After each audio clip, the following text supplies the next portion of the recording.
I'll do it on my computer. Okay, so hello for those watching the recording. Hello. And Hi.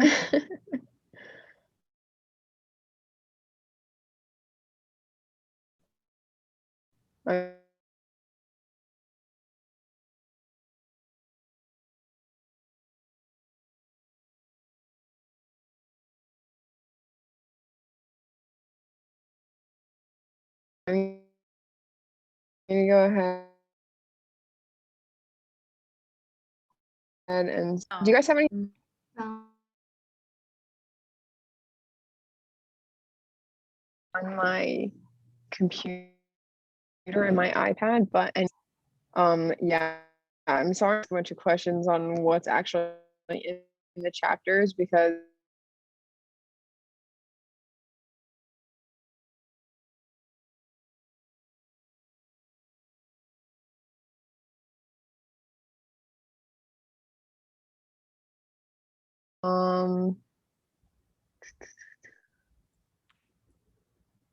okay, that's a hybridization question. Okay, let's go ahead and start with this question though, and it says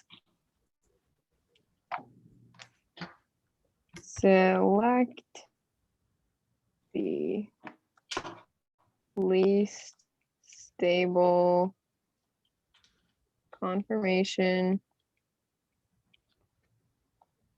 for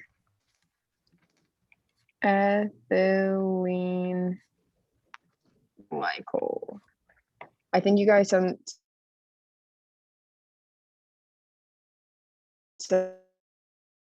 something about if not, then Dr. Dottie, like 80% chance won't test on it. So Wait, won't test on what? on bicyclic compounds if I do not have a practice question for it. Okay, so over here, OH, this is going to be 1. This is going to be 2.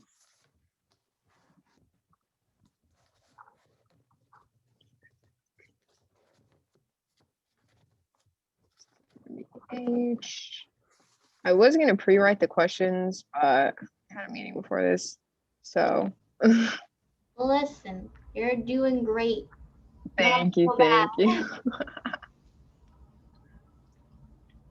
Yes, I'm trying my best. And you're killing it, Nita. Oh my gosh, thank you so much. You're literally so sweet. And then we have our last molecule over here, and that's the worst circle on in my whole life.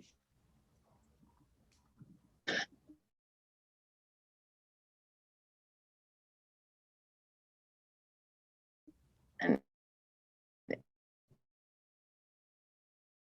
a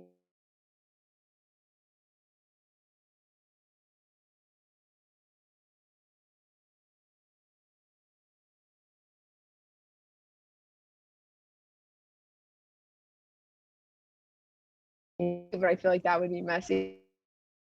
If you guys want to go ahead in the chat and tell me which structure you think would be the least stable conformation, then we can go ahead and see what you guys think. Yeah, so I'm getting a lot of votes for 4, and that is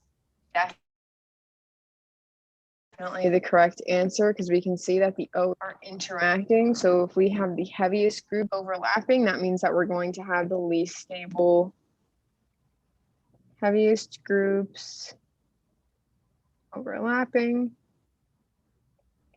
Makes it the least stable. I have a quick question. I understand why it's 4.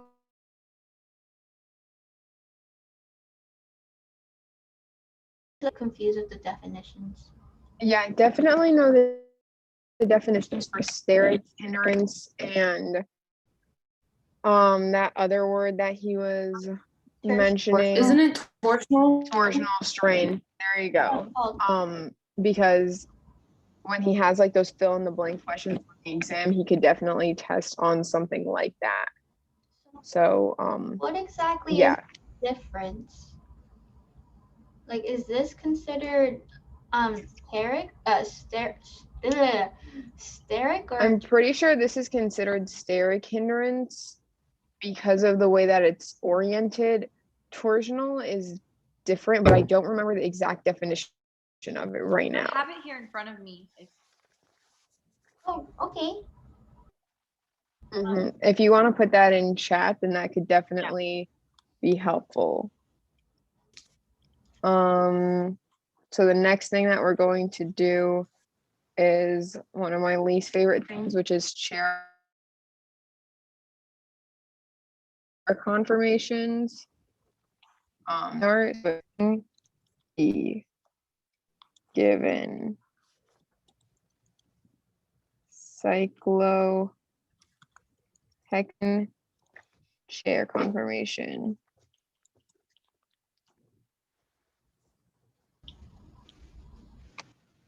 Two methyl groups.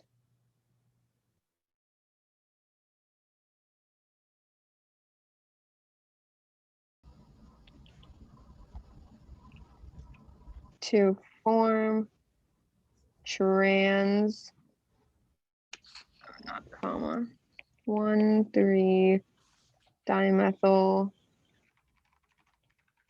cyclohexane.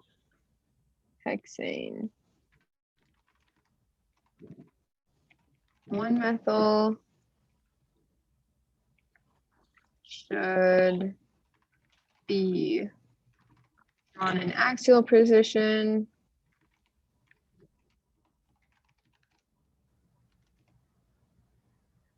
And the other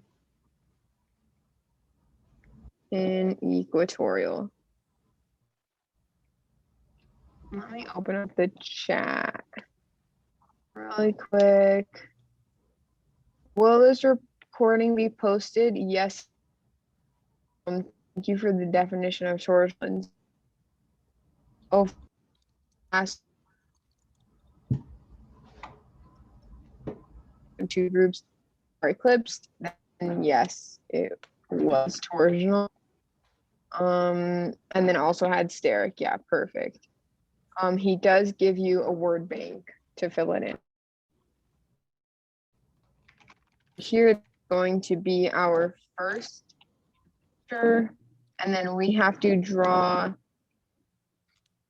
the second structure.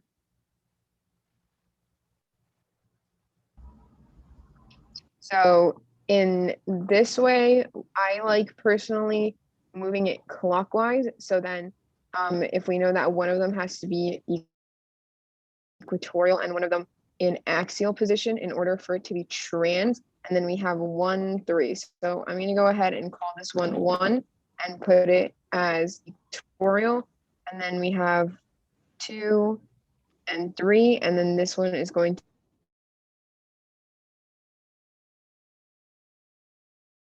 be axial, just like that. 3 dimethyl cyclohexane, either way.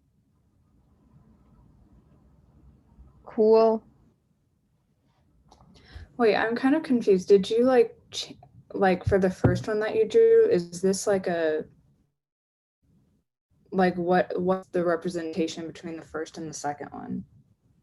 I guess that they would be constitutional isomers since you have the same like name of it, but they're just connected differently. Okay, because this I'm kind of confused like what the question is asking. Like, is it asking us to, like, were we supposed to draw one of the givens? A given cyclohexane chair conformation. Now that I'm thinking about it, I think that I drew in both of these. Yes, so these are actually the same molecule. These are the same molecule, and I guess that on the exam, or like when I was doing this, I was just given like this black part, and I had to fill in the rest of it. So this is just like 2 different ways that you could draw trans 1,3 dimethyl cyclohexane. Okay, so you just have to like keep the left one in axial and the other one in equatorial. Yes. So the one that we do on is the answer? both of them would be the answer. So it kind of just depends, because there are a lot of different ways that you can draw chair conformations, which is really why I don't like them at all. But I think that if Dr. Daddy were to have a question like this on the exam,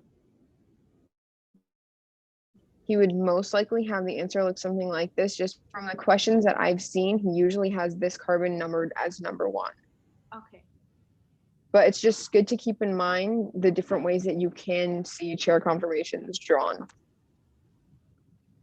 Cool.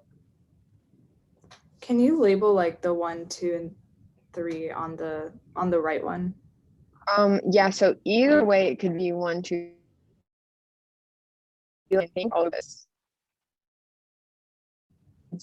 slide. If it were drawn any other way, then would, like if this were like 1, 2, 3, 4, 5, then that wouldn't be correct. So you kind of just have to like keep in mind how things are being numbered.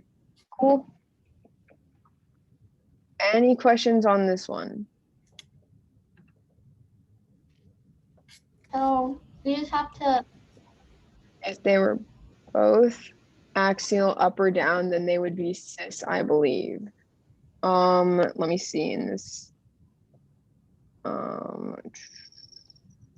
If they are one away and they're both axial, then it would be cis. But if they are the same conformation, actually, let me go ahead and draw this out for you guys. I'm going to erase the answer and then have the key that I have written down. So over here, if we have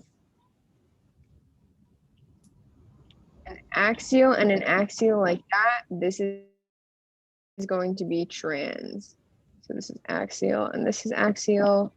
It's posted on my YouTube channel, which is like really embarrassing, but that's honestly like the only place that I would be able to post it for you guys to have access to it easily. So yeah, this is gonna be trans. If we have this one, which is 1 axial and 1 equatorial, then this is going to be cis. If we have something like this, where we have an axial and an equatorial, this is going to be trans. Because one's facing up and one's facing down. If we have, yeah, and we're 1 carbon away. We have 2 of them up like this. We have axial and axial, then this is going to be, okay. Do they all have to be 1 carbon away for it to be? No. Okay. Yeah, so the top ones you can see when they're not 1 carbon away, but the bottom ones do have ones that are 1 carbon away, except beside this one that I'm drawing. So then over here we have an axial and an equatorial, and this is going to be cis. So this is kind of just like a key to knowing when things are going to be trans and cis. Is that cool? Yes.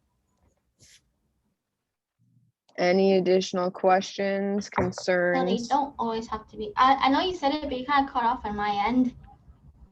They always have to be 1 carbon away.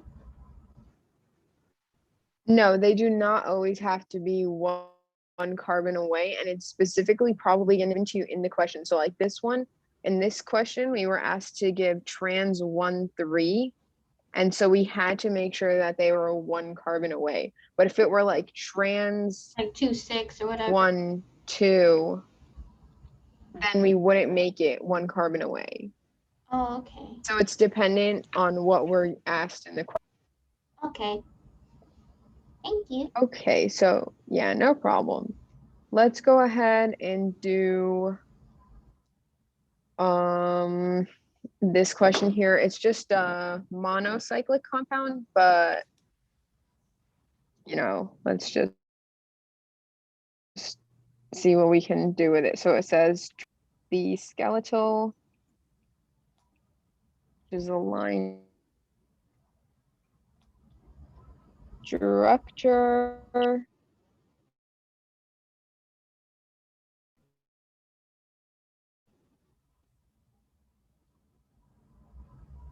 compounds. We're only going to do one of them because the other one is just like a bunch of methyls and stuff like that, so it's not as hard. So we have a 1, and you guys did it in the last exam. We have a 1,2 diethyl, actually, not dimethyl, diethyl 4-methyl cyclohexane. Cyclohexanes are so fun. Over here, we're going to go ahead and put in our parent chain, which is our cyclohexane. Cyclo means that it's going to be a circle. So then we have a circle structure like this. And then we can go ahead and number 1, 2, 3, 4, 5, 6. So we know where to put them in. Let's go ahead and put meth 4. So that's just going to be one like that. And then we have 1,2 diethyl. So ethyl has 2 structures like this. And that means that our final structure looks like that. I think that Dr. Daddy probably wouldn't have a question like this, since you guys are going to have all multiple choice questions. But he would probably give you the structure and then ask for the name, which in my opinion is more complicated. But yeah, it's really not that hard, and I feel like color coordinating it helps. Problem fill in the blank, we have to type. He could do a question like that, but things like that are usually extra credit from what I've seen. Do you know when he's posting the exam topic list? I do not. But I know that Dr. Daddy's been super busy this week because literally all of the classes that he teach, which is like 6 different classes, they all had exams this week. So just be patient with him, and the things that I'm covering right now, definitely make sure you know how to do them. Yeah, he's like been super busy, like barely even responding to my emails. So yes, just be patient with Dr. Dowdy. So you said the fill in the blank has a word blank for, oh yeah, it has a word bank for you guys. Yeah. Is there going to be a lot of fill in the blank on the exam? Because like last exam was like just basically all multiple choice, I think. Yeah, I don't actually see the exams, but just from my experience with Oregon 1, which was in person, but I have like heard things from people who have taken Oregon 1 online. And I think that there's usually only like 1 or 2 fill in the blank questions, and that would be with the word bank. And then sometimes the extra credit question will be fill in the blank. Oh, okay. It's technically like multiple choice because we have a word bank. It wouldn't be considered multiple choice. It's literally like, let's say for like electrophile, like an element that wants electrons, or like that wants to donate electrons or something like that, and then it would have a word bank with like options, and then you have to type it in and like not misspell it at all, because if you misspell it, then he's gonna be like, it's right in front of you. Are we gonna have multiple answer questions? I'm not sure what multiple answer questions are. Did you guys have that on the first exam? I think most are gonna be multiple choice though. Definitely most are gonna be multiple choice. It's gonna be just like the last exam. There's nothing to worry about. Except obviously different material. So over here we have provide the Newman projection, which I think Newman projections are so fun, of the following compounds. I had this topic on my first exam, and I found out in the middle of taking the exam what the arrow pointing to the carbon meant. So obviously for my chemistry exam. But yes.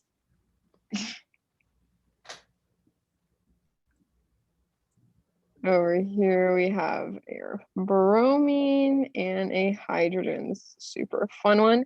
And then we're going to have our arrow pointing over here. So this arrow pointing over here means that that's going to be this part. So this carbon is represented, and then this carbon that I'm circling is going to be our back carbon. And then we have something that looks like this. But let's go ahead and deal with our first carbon first. So let's go ahead and put our chlorine in right here, and then hydrogen right next to it. And then this is just going to be our methyl. So you don't actually have to put in CH3. I'm going to go ahead and put in CH3. Well, we always get a perspective arrow, right? I believe so. I have a question. Does it matter if left side?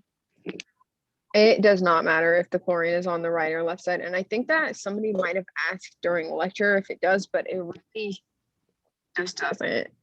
I've done like a lot of practice problems with stuff like this, and it just really doesn't. And if it's going to be multiple choice, that he wouldn't give you an option where the chlorine is on the right and then the chlorine is on the left. So So it really yeah. doesn't matter? I've always learned, and I also learned in like tutoring and stuff like that, where the topic's posted for you guys. That's super nice. That where it's drawn, you literally just like keep it on that side. Like the chlorine is drawn towards the left side, so you keep it on the left side. Okay. And then the bromine is drawn towards the left side, so you just keep it on the left side like this. Wait, I'm sorry. I'm kind of confused because doesn't the solid wedge mean that it's coming so out that of would the be the paper and then faced it towards us? The CL would be going towards the right, correct? Yeah, that's what Brittany was also talking about too. And sorry. For this particular question, again, it would be multiple choice, so he wouldn't give you one where it is on the left or right. But I do know that the way I was taught it in tutoring was that you draw it towards that side. And my book didn't specifically say that, but if your book says put it on the right side, then put it on the right side. So how would your book draw it? Yeah, our Does book somebody would wanna draw go in the and- chlorine to the right. Okay, so we would draw the chlorine to the right. Oh, sorry. But you're basically just saying like You're in terms good. of like multiple choice on the exam, like either one would be correct. It wouldn't be either one. He would like only give one option. Yeah. And I know that Dr. Dowdy is super nice with that, where he doesn't usually give like trick questions or like super hard answers from what I've seen. And I took him for Oracle 1 and 2. So would the bromine be on the right or left for your book? It would be on the right. Okay, cool. And then just make sure that you put in your ethyl as actually an ethyl. Cool. Can you go over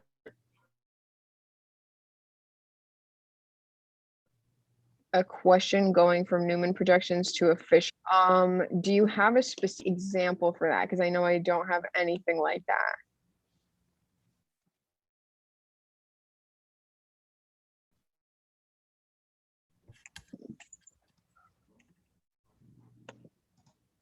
No, you do not. Okay, so is this just like a topic you were scared to go over? Because I feel like if you haven't actually seen a question like that before, chances are that it won't pop up on the exam, because I've also never seen anything like that.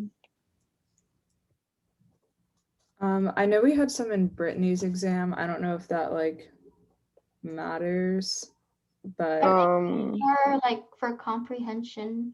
So if you go from Newman, you go to line and line from like Fisher. You kind of like do a bit of everything. I don't think he'll do that. Yeah, I don't think he would either, because I know that Dr. Dowdy is generally nice with the questions. So this is the kind of question I was talking about earlier that I think would be considered a little bit harder than having to actually draw the structure. So we're having to name the structure here. So the first thing that I like to do is go in and number the parent chain. So here we would have 1, 2, 3, 4, 5, 6, 7, 8, 9. So that means our parent chain is nonane. Over here we have a methyl, and over here we have a methyl. So we have 4,7-dimethyl. And we would name from the M. Here's a copy of our textbook. Wow, thank you so much. I will be downloading this to read it in my and then over here we have a 3-cyclobutyl. So this over here we have 1, 2, 3, 4. So here we have 3-cyclobutyl. Hopefully with that, the next exam review will look a little bit better, and I won't be asking you guys what chapters you guys went over. Okay, and then the last thing, that is actually supposed to be a bromo over here on 4. So we actually have 4 bromo. My apology. And then we would just have 7 methyl. Cool, any questions? And now we're gonna put it in order. We will go over one singular optical activity. How did you know which way to name it for this one? So the cyclobutyl and the bromine both have priority over just like that one methyl. If we were to number it the other way, then we would have 1, 2, 3. We would have a 3-methyl, 4, 5, 6 bromo, and then the bromine would be like, hey, where's all my attention? So putting all of this answer together, we have B for bromo, so we have 4 bromo, 3-cyclobutyl, 7-methyl nonane. Easy peasy. Any questions about that?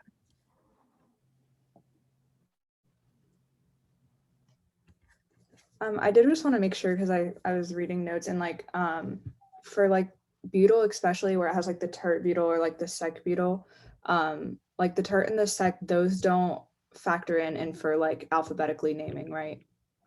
I think for tert butyl you go with the T, and then for sec butyl you go with the what does it say in your book? I thought it was for isobutyl. I think it goes off of the I, and then for sec butyl and tert butyl it just goes off of B. I think, Is tert butyl the one that has a dash in it? yeah. Let me check my worksheet really quick, because there was a naming worksheet that we went over. What was that, not last exam? Wait, what did you say? Was that last exam material, or was it this exam material? No, it's this exam material. It's Okay. in, chapter 4, like the like with naming substituents. Okay, so for this one, for like isopropyl, I know that one you go off of the, I think that if it has a dash in the actual name, then you go off of the parent thing, the parent name. Yeah, pretty much. Okay. Cool. Yeah. Looks like a turkey. What's tert again? Tert, that means 3, it's like tertiary, and then tert butyl. Yeah, it's like that. Yeah, somebody's drawing it in there. Okay, yes, thank you guys so much for that. Beautiful. It kind of looks like a bird Chicken leg. Like feet. if you were to draw like a bird, then we would have like a nice little chicken. That's so cute. I would pay money for that. Anyways, chicken feet. Yeah, so that's tert butyl. Anyways, next question. This one would definitely be something that Dr. Daddy would ask on the exam. So we have, oh my goodness, rank the following conformations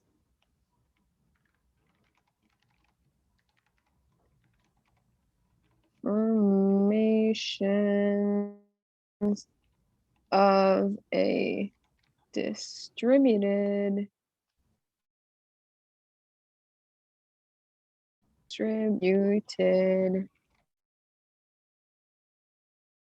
cyclohexane. But the last question that we just did, wasn't it supposed to be the systemic name, not the IUPAC name? No, Dr. Downey always goes for IUPAC names. I've never actually, I know that when I took the class, we didn't even go over systemic names. Okay, Because systemic like shortens it so much, and it's really just like, I think he said something like it's not really used, and IUPAC is kind of universal. okay, because like I was just asking just because like the homework was asking about it, so I didn't know if he might test us on that. I think your homework is based off of the book. Is that how it is? Yeah, Yes. but we had like a whole section of systemic, and like, but we never talked about it in lecture. Yeah, I feel like if he didn't talk about it in lecture, it's not one of those things where he's just like trying to keep it a secret from you guys because he wants to see you guys like not do well on the exam. It's kind of just because he probably is just like not going to test on it. And especially because like I definitely wasn't taught the systemic names, and I think it was a chapter in my book as well, but it was just like not something Dr. Dowdy felt was important enough for us, just because it's not really used. Cool.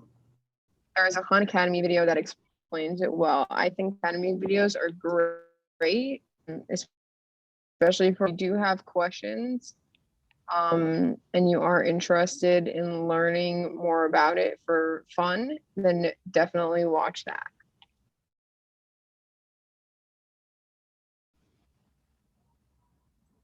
And then this one. So I did the IUPAC name. I'm pretty sure IUPAC is one that uses second ISO. Okay, Yeah, so it for is. this question, what are you guys thinking? Would it be Rank the one? following conformations of a distributed cyclohexane from least stable to most stable. I know the most stable has to Is be the 1. equatorial? Yeah. Yeah. Mm-hmm. Yeah, so we have equatorial conformation is more stable. Axial conformation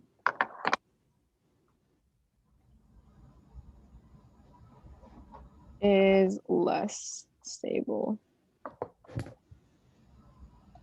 Cool. So with that being said, we have an answer for 4231. Do we agree with Jenna? Yeah. Yes.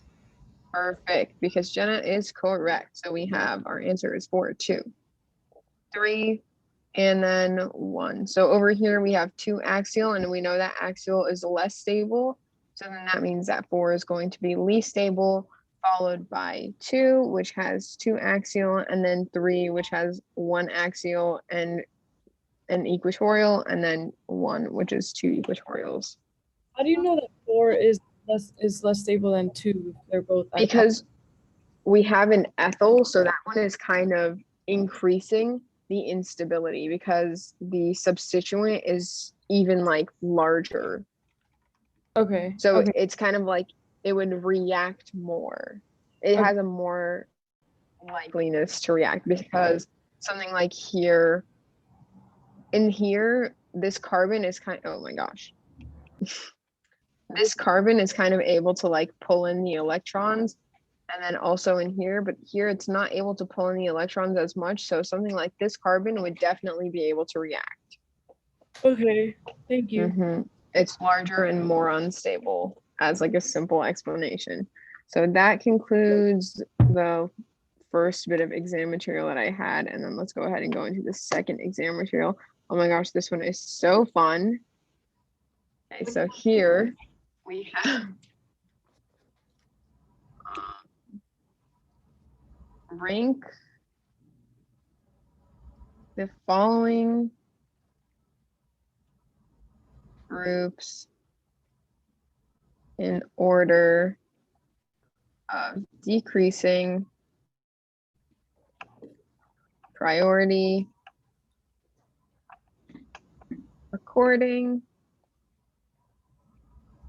to the Ingold Prelog system. So in this system, we put the highest priority first.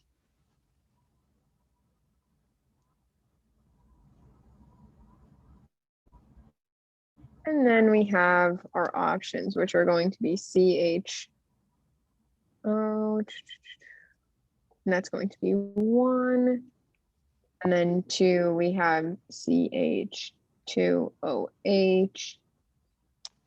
3, we have OCH3. And then 4, we have COOH. So the first thing that I like to do is go in and draw the actual molecules. So if we drew this molecule, it would look like this.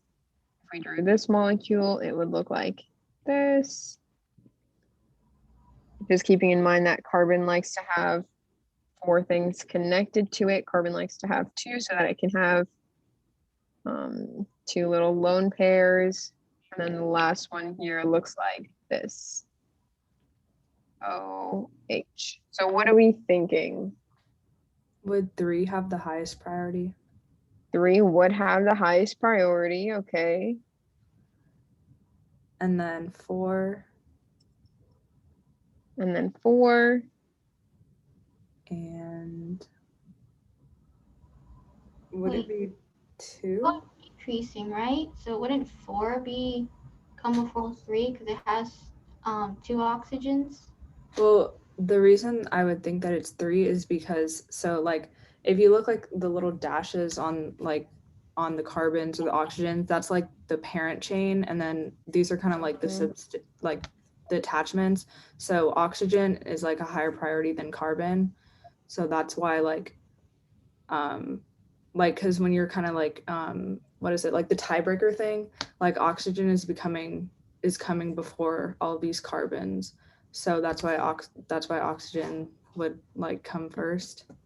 Yeah, so when we do this, when we have double bonds, we count the element 2 times. So like in number 1, we would have C first, followed by O, and then H. It would not be HH. It would actually just be H. And then over here, we would have C, O, and then H, H, H. And then for this one, we start with an oxygen, which we know has higher priority than a carbon. And then we have O, C, H, H, H. And then this last one here has C, O, O, because of this double bond, and then another OH. So then it's kind of easier to rank it this way. So we start with 3 because it has oxygen first. Then we have 4 because it has 3 oxygens. And then what do we think would come next? 1. Yeah, exactly. 1. And then that leaves us with 2. And then this is our final answer. I'm actually Cool. really confused on number 4. Why is number 4 3 O's? Because we have this double bond over here. So then let's start with this carbon right here. And then this oxygen is going to be counted 2 times. And then this OH, actually, let me give a different color. And then this OH is just counted as OH. Oh, okay. Cool. Because this was a good question. So like the dash here, this implies, I'm gonna put P for parent, right?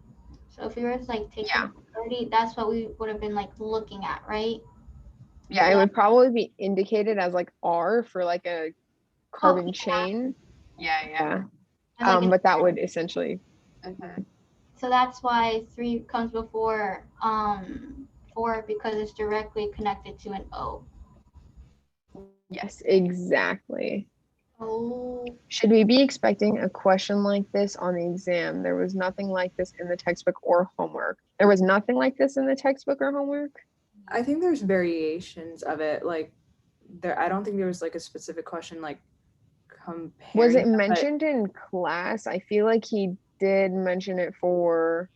Yeah, no, he definitely talked about like comparing priority Mhm. between groups. I don't think he did like one that was, I guess, as tricky with like just comparing like almost like the same atoms just with like double bonds or like Yeah, single it could definitely be, if it's on your topics list, then definitely know how to do something like this.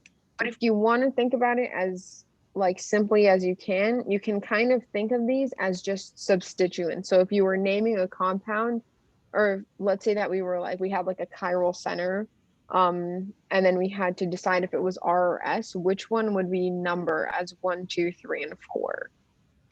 If we had these as substituents, it's kind of like the same thing. Cool. Yeah.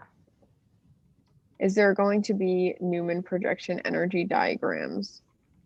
The only energy diagram questions that I have on this are things for the next chapter, which is going to be like Sn1, Sn2 mechanisms. Can we do a bicyclic compound example? Let me run through these, and then while I finish these questions, we can go over those questions at the end for a bicyclic compound one, and then also a Newman projection energy diagram. Cool. Okay, awesome. So let's do which of the following molecules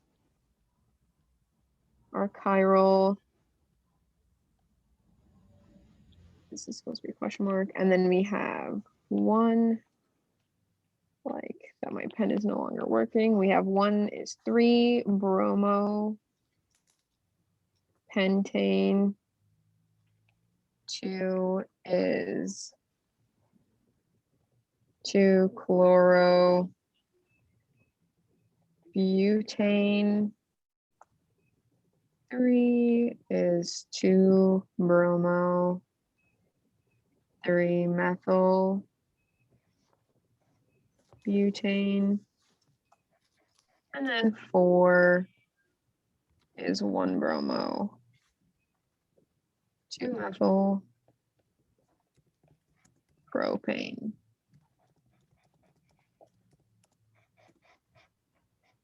I have a question says, do we have to memorize Eclipse energy numbers? No. Had to join late. Yes. I will release a YouTube video after 6 o'clock when my next meeting is over. And then yeah, it'll be on YouTube. So then this is how the question would look, and then you would have like 1 and 2, 2 and whatever. So you would actually have to go in and draw the structure. And yeah, I'll send the link in the group me as well. So if we were to go in and draw these, then we would have pentane, which means 5. So we have 1, 2, 3, 4, and then 5, and then 3-bromo. So looking at this, then we would have a hydrogen over here. If we look closely, this substituent and this substituent are the same thing, making this not chiral. So this is an achiral compound since we have the same substituents. 2 same substituents. For number 2, we have 2-chlorobutane. Butane is 4. So then we have 1, 2, and 3 and 4, and then 2-chloro, which means on 2 we have a chlorine. So then if we were to look at this structure, then we have a hydrogen over here, and then does it check out? We have methyl technically as a substituent for the center. We have a chlorine, an ethyl, and then so that's all good. We have 4 different substituents, which makes this a chiral center. So this is going to be a chiral compound. So we have chiral. Number, I guess this is 3. So then we would have butane, which means that's going to be 4, and then we have 1, 2, 3, and then 4. 2 bromo, so we have a Br on there, and then 3 methyl, just like that. Looking at this one, since this one would not be a chiral center, let me actually do it in a different color. This one would not be a chiral center since we have 2 different, or 2 of the same substituents again. But let's go ahead and take a look at this one, where we have this as a substituent, a methyl, hydrogen, and a bromine, which means that that would be a chiral center, making this a chiral compound. And then for our last one, we have propane, which means 3. So we have 1, 2, and 3. And then we have 1 bromo, 2 methyl. And then if we were to actually put that in here, this obviously wouldn't be a chiral center again for the same reason that the last one is. And then we have 2 hydrogens on here. So this one is also not a chiral center. I had a question. Would number 4 be drawn differently actually? Because I'm confused on like how that's drawn. Because isn't Br and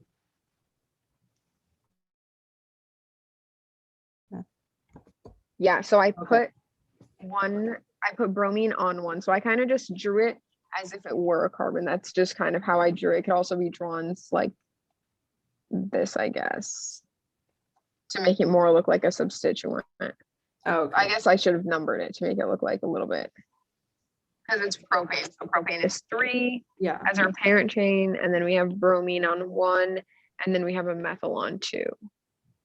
Okay. So this would not be a chiral center,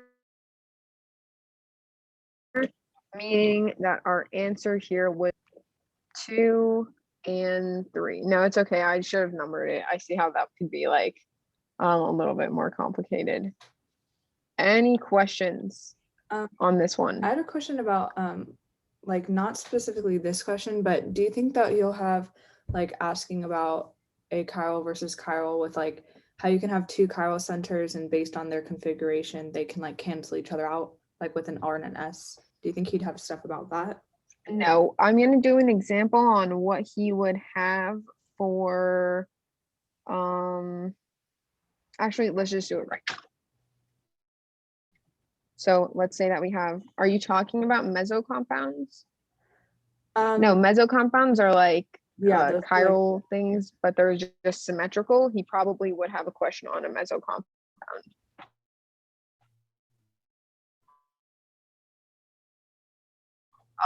Just to like trick you guys, why was 4 a chiral? Because, where is that? Oh darn, did I erase the page? Where did it go?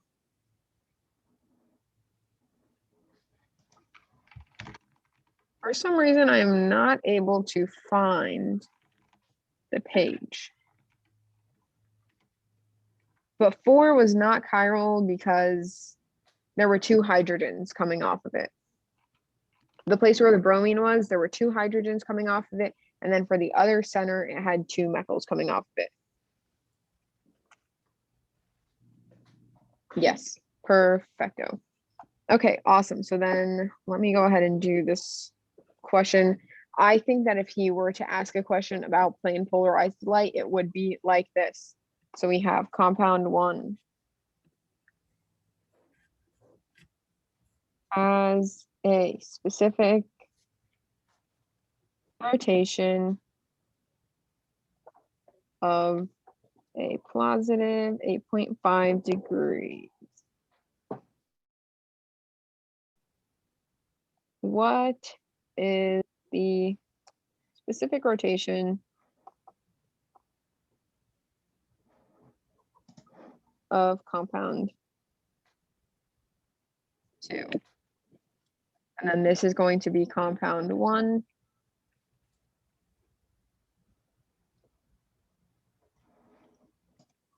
And this is compound 2. So then what is the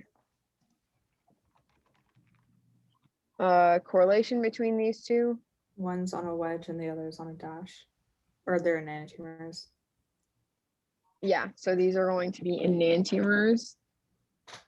And then how do enantiomers plane polarize They just light? Isn't it like a And then the negative and then a opposite. positive? direction. Yep. So we have a negative and a positive. So this one is going to be plus 8.5. So then that means that this one is going to be negative 8.5. And I'm pretty sure that the question would be as simple as that. I know Yeah, there's that, like, so formula thing. I forgot. I don't even remember what it is, but do you think we have to know? I think it's about like, oh, it's like percent EE and all of that kind of stuff. This. Yeah, like that. I thing. honestly don't think so. And I don't think he went over it in class also, did he? I don't really remember. I don't He think. went I don't over think it, that but he it was went like over for a it. few seconds. Yeah, exactly. It wasn't like super long. Yeah, I don't think he did a problem. I He think he was like did, going okay. through point. All he asks, I'm reading it right now. It says calculate the enantiomic excess, calculate the specific rotation, and optically active compounds. That's on the exam topics list. For the for the optical properties, just 3 things. He doesn't do math questions. I've TA'd for him before, and I've done like a lot of other stuff, and he really just like this is an organic chemistry class. He's not really interested in just like bringing you guys pain and having you guys do math questions. I think if he did have something, it would be like this. And then maybe he would ask like a conceptual question like, oh, if you have a racemic mixture, and the optical and the specific rotation of the R configuration is plus 22.3, what would the specific rotation be of the racemic mixture? And then we know that racemic mixtures just like aren't optically active because those two specific rotations are canceling each other out. And racemic mixtures means that I'm pretty sure that there's like 50% of each one. Yeah. Yep. Okay, cool. So I'm pretty sure this is as simple as the question would I have a be. question. So Yes, with what is up? optical activity, the solution is made up of only enantiomers, right? We're never going to be dealing with diastereomers or anything else.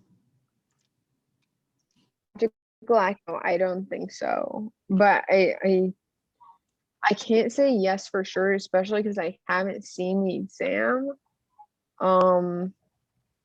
Okay, thank you.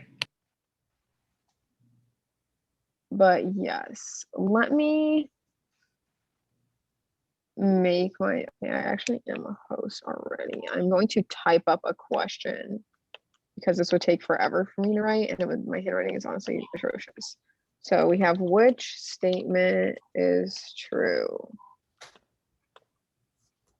Oh, nice. I like that. It was mini text box.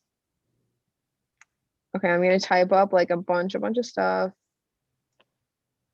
Hopefully quickly. So I have compounds with R stereogenic centers rotate. And I don't think you guys can see it until I actually click enter. So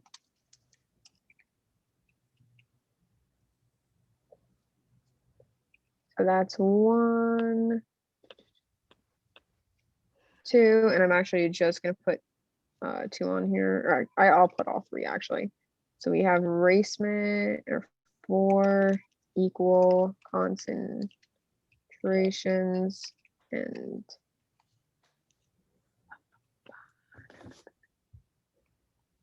and equal path lengths. This would be another question that he could ask about like racemic mixtures and stuff. Nice, that is a minus sign. Enantiomers rotate plane polarized light equally, but in opposite directions. Cute. And then number 3, hopefully I have space. What are you guys thinking so far? I was thinking maybe 1, because I remember like, oh, if it's like clockwise, is like a die, or they had like a specific name for it, and they said it would be the same thing as R if it's clockwise.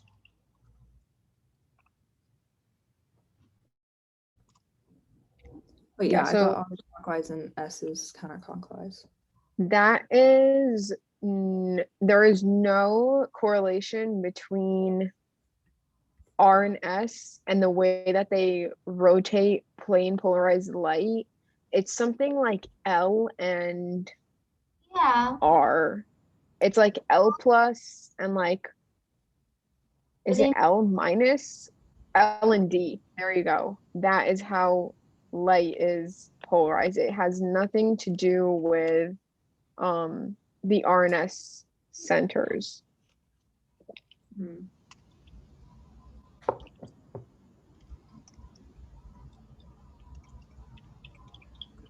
I'm going to try and squeeze 4 in here. I'm going to click it there, and then I'm going to write in the rest. Can clockwise or counterclockwise. So we know that 1 is not correct. 2 is saying for equal concentrations and equal path lengths, solutions of plus and minus enantiomers rotate plane polarized light equally, but in opposite directions. That sounds really promising.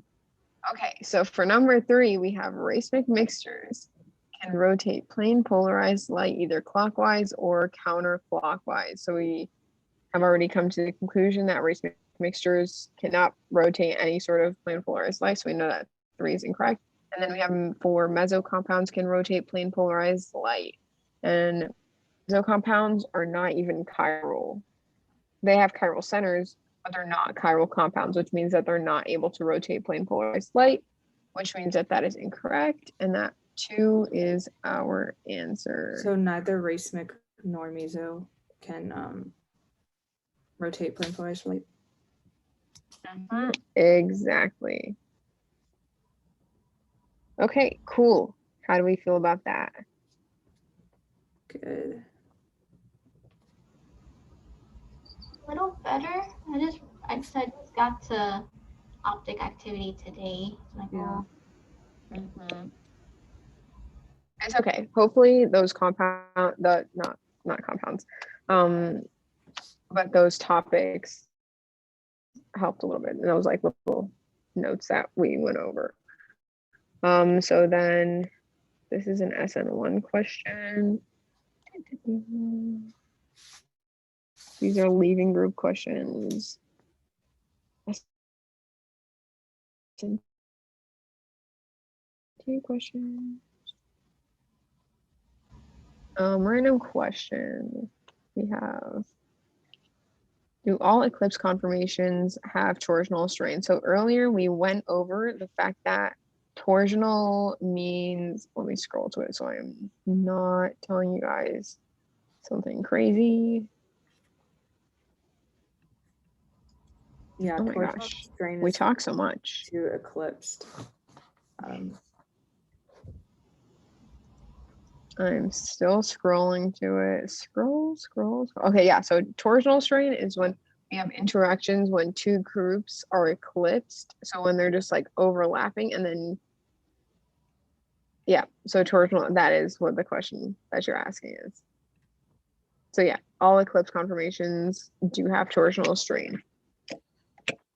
but they also have the steric, or no? Steric when just the highest groups are overlapping. Steric is when interactions between 2 bulky groups, like a methyl alkyl, and then groups are near each other. So not all things that have. Oh, yeah. Awesome. So this is Sn2 reactions again. Okay, let's do this one. This is fun. So we have what is provide the IUPAC name. And let me erase it so I can move it down. So fun. Over here we have bromine on a wedge. This and this bromine on a wedge and a dash, and it's just so much fun. So over here, let's do the first bromine. This is a bromine. And this is a bromine. So bromine would be 1, the carbon that's attached, or then there's 3, and then we have hydrogen.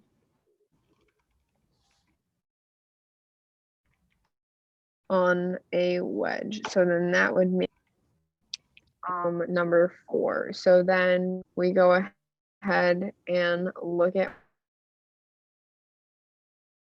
to be, yep, awesome. So then this is going to be R, but because we have bromine, a wedge, we're going to flip it to S. You can check it by putting the bromine on the wedge and then putting the hydrogen on the dash and seeing if it would flip. But I just know for a fact on this one that it won't flip to S. Next one, so we have bromine on.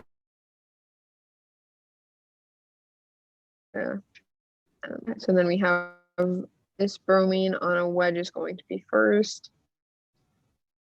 Carbon that's attached to bromine is going to be second. Carbon that's attached to 3 of hydrogen on a dash is going to be 4. So we can kind of just ignore that 4, and then we can go ahead and call this one, actually for this compound.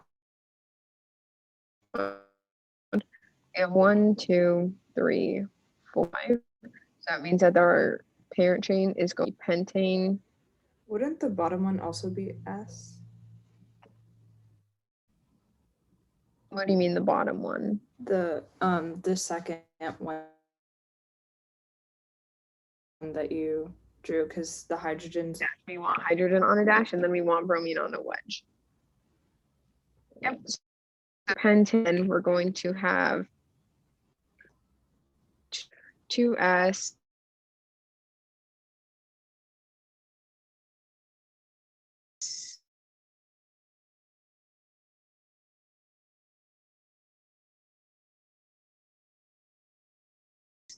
So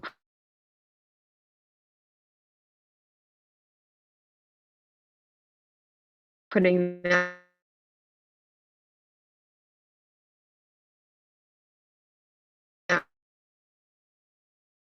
to 4-methyl pentane. Any questions? So in numbering the parent chain, we prioritize the halides having smaller numbers. Yeah, definitely. We're going to want things like bromine to have a smaller number compared to just that methyl over there. so if Okay, yeah. Sorry. What's up? Oh, I put in the chat, but it's kind of like a dumb question. But if it says provide an IUPAC name and it has like wedges and dashes, that's like a good indicator that we should figure out RNS, right? Yeah, most definitely. You're going to want to put R and S. Okay. Brianna says, when we are done, can someone please go over their thought process when determining the relationship between 2 compounds? I can do some of those. Actually, let's do some, because they're just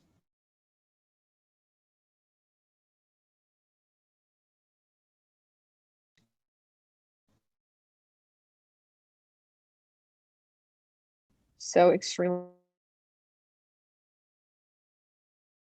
myself back. So yes, let's just do stuff like this in worksheets. There's one person in the group who everyone, so we'll go through these pretty slowly, just in case you guys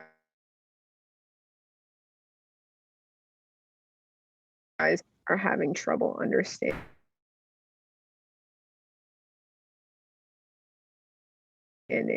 how to do this. Orange, and then our bromine is now, or sorry, chlorine on a wedge, and now our bromine is on a dash. So what are we thinking this one is? Are we thinking that they're diastereomers,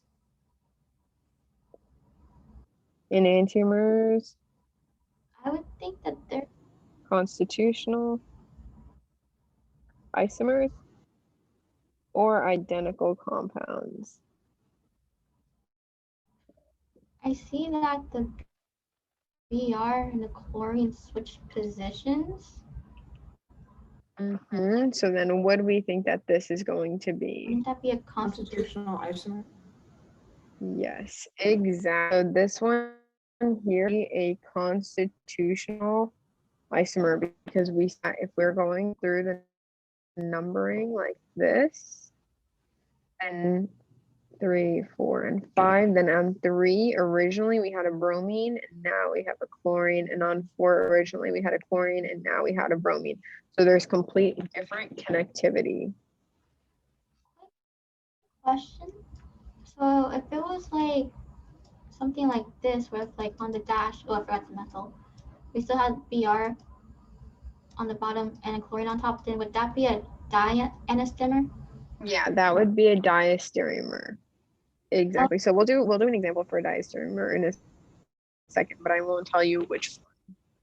You guys don't see it coming. So yes, let's go ahead and do another example. So I'm going to erase this, if that's okay. Definitely make sure that you're just paying attention to things like this, because although Dr. Dowdy is super nice with the questions, he does do eyes, and that would definitely be something.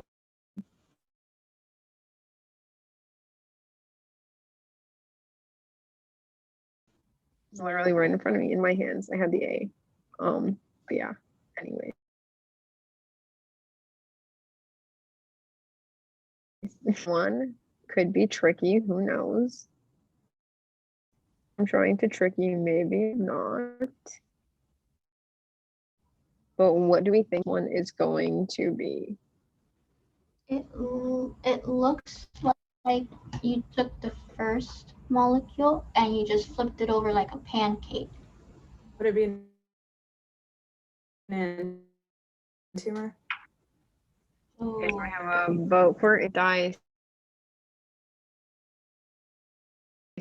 so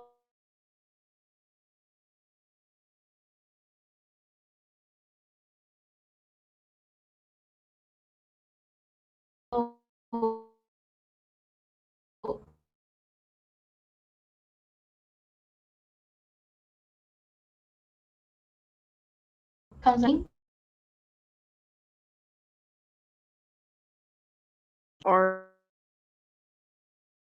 RNS configuration. So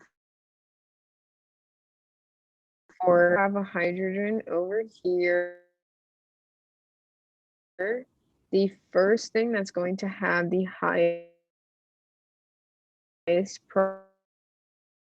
priority is going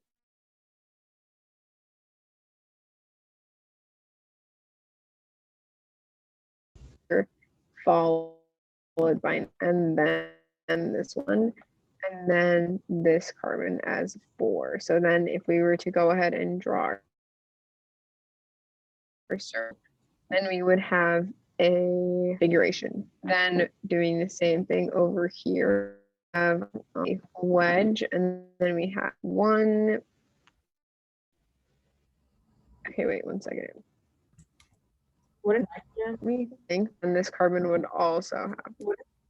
What is the atomic number, the atomic mass of nitrogen? Is it not 12 and carbon is 14? The atomic mass of carbon is 12. The atomic mass of nitrogen is 14. There you go. Okay. Why didn't it go to nitrogen? My bad, you guys. Okay, yeah.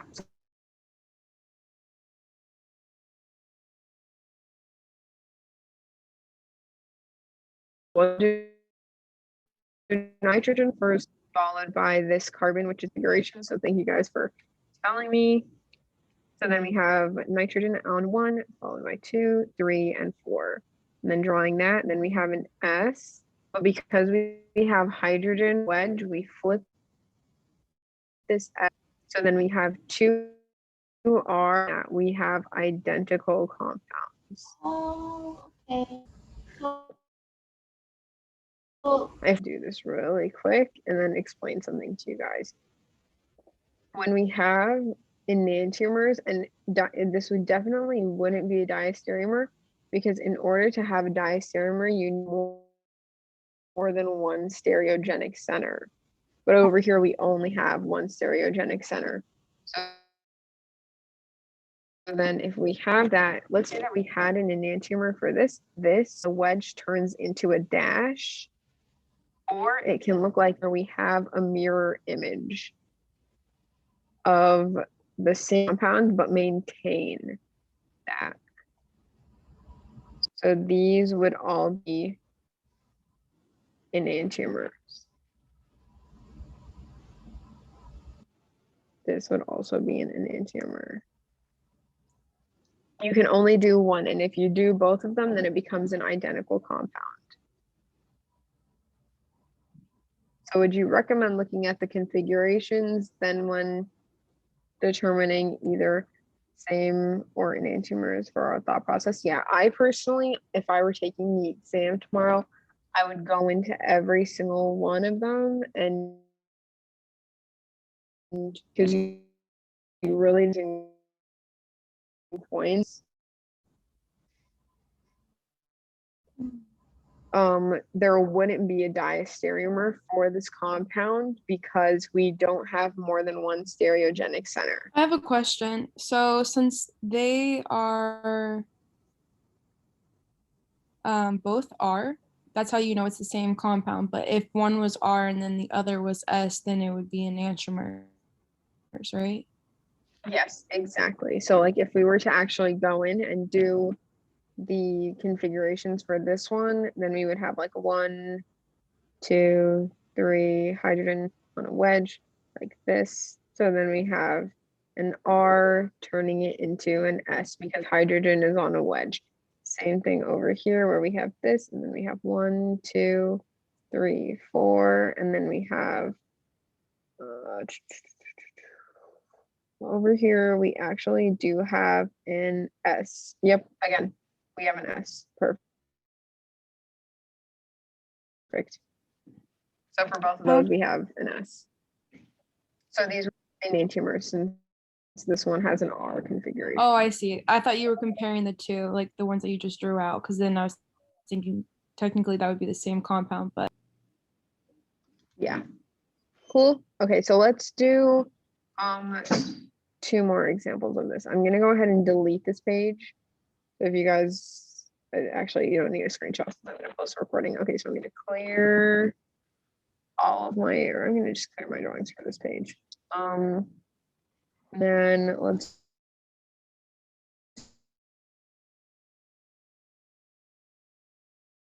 do this one over here.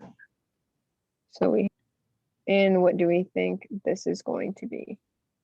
Let's first do configuration. But okay, I guess at first glance I would say it's an enantiomer, but let's still do configuration. Let's still do the configurations. Okay, cool. We can do that. Okay, so let's do it for this first carbon here. And we have a hydrogen as a wedge. So then if we're numbering it, then we have, this is going to be 1, this is going to be 2, this is going to be 3, and this is going to be, that means that we have an S configuration S. And then drawing a structure for the other one, then we have hydrogen on a wedge. We have a CH3 this one, and numbering it, we have 1, 2, 3, and 4, which means that we have something that looks like this, making this R, but because hydrogen is on a wedge into an S, so then this one is also going to be an S. And for this structure over here, sorry if I'm going a little fast, just this is going to be a hydrogen on a wedge, numbering them again, we have 1. You're lost. I have a question with how you assign the priorities really quick. Okay. For, I guess, the number 1 here. How is, oh wait, no, Because we have 2 carbons connected to that carbon, as well as a methyl connected to it. Then for number 2 on that one, we have 2 carbons connected to it. And then for that last one over there, okay, give me a second. I'm gonna erase this and do it again. sorry. Okay, no, it's okay, because I actually think I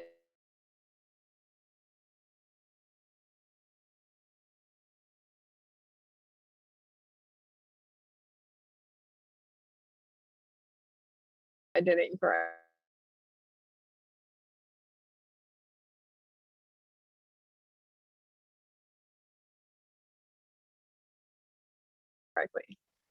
Over here,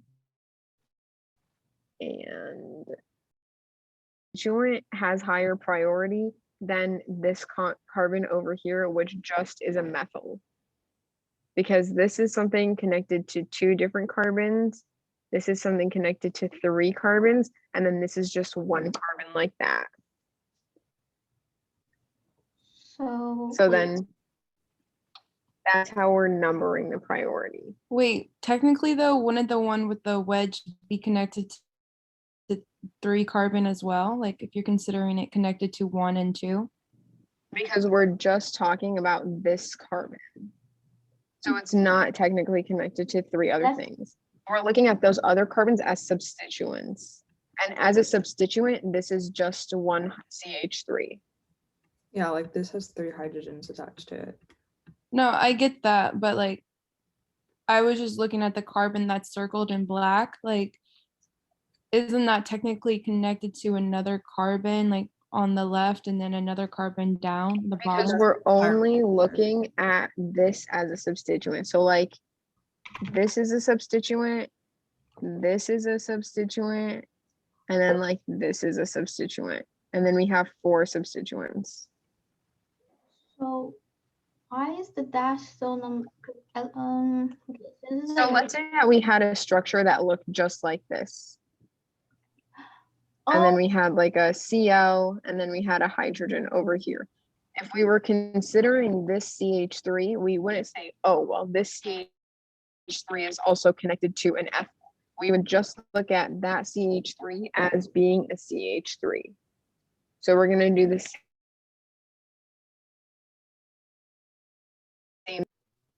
I think I see it. Oh, you were saying like this carbon is attached to a carbon and then 2 hydrogens compared to here, which is just a carbon with 2 hydrogens and another carbon. Was that way? Mm-hmm. Oh, Exactly. So then that one is just going to be a CH3. So that structure that I drew over there is the correct numbering. So then if we were to do this one over here,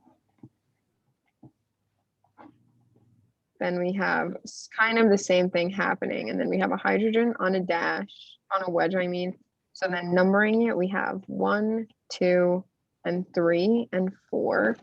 So then we have something that looks like this, which means that we have S. But because we have hydrogen on a wedge, we're going to make that an R. So this is going to be an R. Same thing for the next compound that we're going to draw out. And we have CH3 on a wedge. And then we have an H on a dash. Then we have, let's see what would be 1 here for this one. Then we have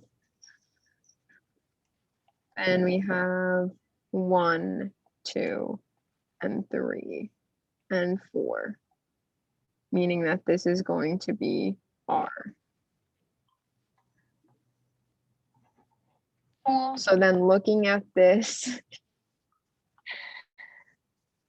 also for this one, I wouldn't do R and S. I'm going to be honest with you guys right now. I would not do R and S for this one because they are just enantiomers. And you can just look at it. I wasn't built for chemistry.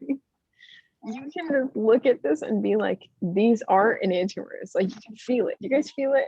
I'm feeling it. I'm feeling like these are. Since that wedge turned into a dash, and then since this dash turned into a wedge, we have more confidence that it's an enantiomer. You really just forget about the whole RNS. We're throwing the RNS configuration out of the window for this example. So we should use it at least 90% of the time. So this is one of those times. Use RNS configurations for every single example except for this one. How does that sound? Because we went over it before on that last one where I deleted the thing, but if something has, let's do this. Over here, if we were to reflect it like this over this is a reflection. Perfect, very nice. Another way that we could do this is by doing this, where let's say that we're not reflecting it, but we're actually just flipping anything that was a wedge to a dash. That's another way that you could do an enantiomer. So let's make this one a dash, and then, or that one a wedge, and this one a dash, and it looks like the same molecule. Well, let's say that we were going to do something like flip the wedge and the dash and actually mirror it, then we would end up with the same compound that we already had to begin with. So if you do dash to wedge and the mirror image, then you end up with the identical compound.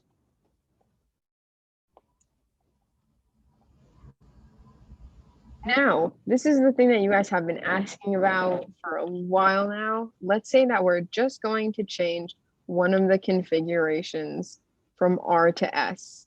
So let's say that we make both of them into a dash. What do we think that that's going to be?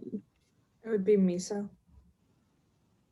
Yeah, it would, technically, yes. This, I was going to say it earlier, this is a meso compound because even though these are stereogenic centers, it's symmetrical. But let's say that we're comparing this one to this one. What are those? Diastomers.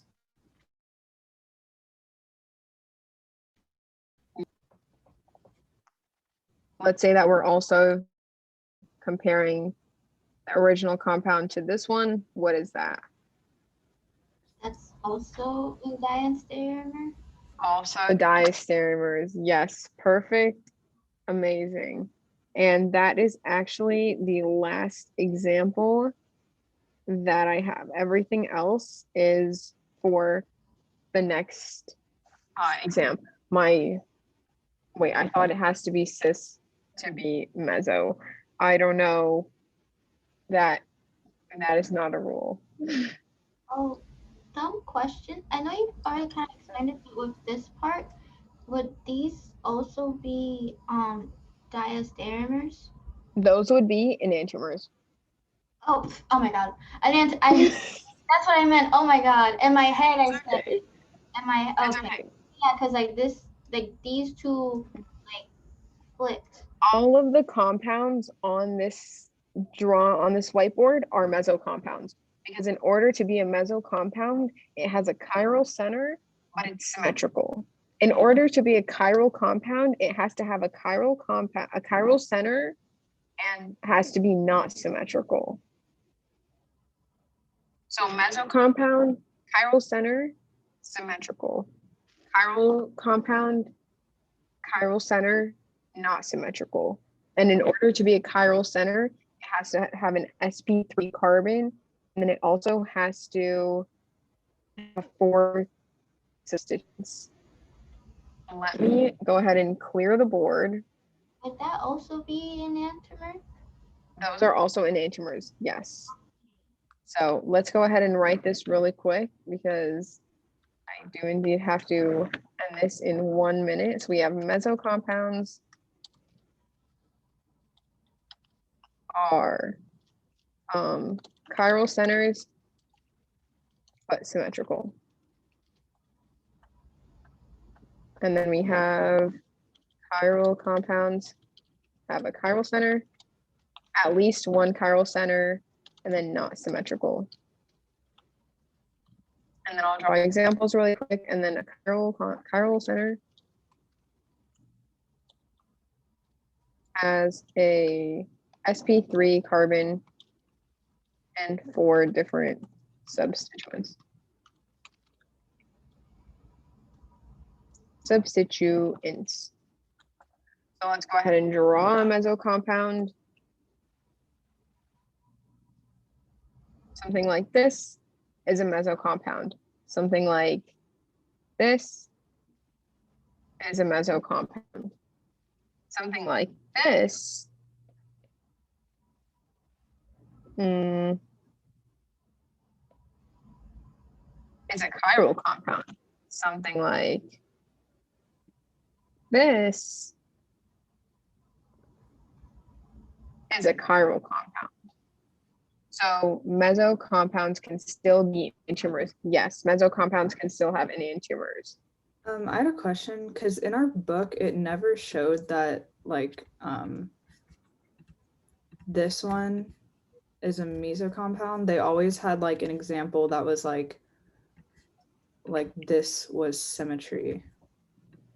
Because like Actually, it's kind of confusing because like one is on a dash and one is on a wedge, so wouldn't that technically not be symmetrical? one is, no, because it has that CH3. So the CH3, looking at it, makes it a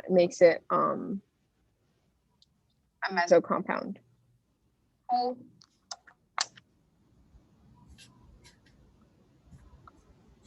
Let me. A really quick question. Yeah, what's up? Let me actually text in my other people who I'm supposed to be in a meeting with right now and tell them I'm going to be like 2 minutes late. Sorry. It's okay. Okay. What's up?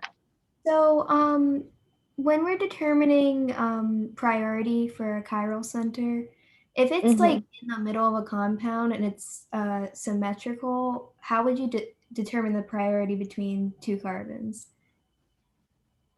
How would you determine if it has you determine it based off of the weight. So let's say that we have something like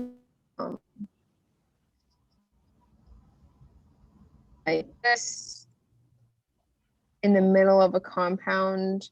Are you saying like something like this example? And then let's say that we have like a CH3 and then we're trying to compare these two. Yeah. Would that be a good example for what you're asking? Like on the homework, there was one where it was like literally symmetrical on both sides. So like instead of wouldn't be a chiral, it wouldn't be chiral. Okay. Because we need to have 4 different substituents. Because they're different. Okay. Yeah. Okay. So any last questions that hopefully will not take more than 30 seconds to answer? Would this be meso? That would be a meso compound. Yes, that is a perfect example of a meso compound. Oh, this is also meso.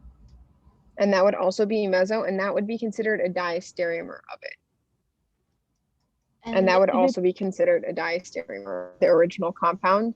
And then if we're looking at the 2 new compounds that you drew, those would be enantiomers. Okay, but if we were looking at them like singly, it would be like a meso. It's not like we're comparing with anything else, right? And since it has Here.